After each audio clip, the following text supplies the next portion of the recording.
In today's video, I'm going to teach you how to invite people to Zotero groups. Starting with the basics, you'll want to navigate to the main URL for Zotero, which is zotero.org. This site serves as the home base for all your research needs and, of course, the place to manage your Zotero groups. Once you're on the Zotero homepage, take a look at the navigation bar at the top of the page. You'll see a tab labeled Groups.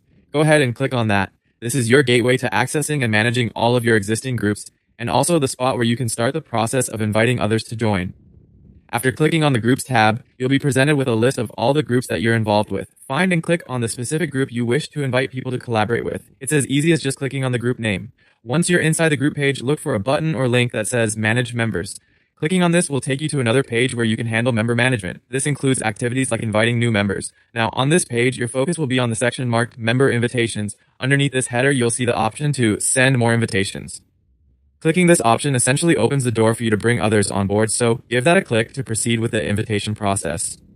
At this stage, you'll be given different ways to send out your invites. You can invite potential members either by entering their email addresses or by using their Zotero usernames. Opt for whichever method seems more convenient for you or your potential members. If you choose to invite by email, simply type in their email addresses in the provided field.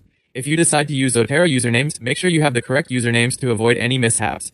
This dual option provides flexibility, allowing you to cater to everyone, whether they're already registered Zotero users or new to the platform. And there you have it. You've successfully navigated through the steps of inviting people to your Zotero group. By following these clear and straightforward steps, you can quickly bring in collaborators to aid in your research and projects. Remember that collaboration enriches your research endeavors, and Zotero makes this seamless through its user-friendly group invitation system. So go ahead and reach out to those individuals you believe will add value to your shared repository of research and start collaborating on your projects right away. Thank you for watching, and happy collaborating.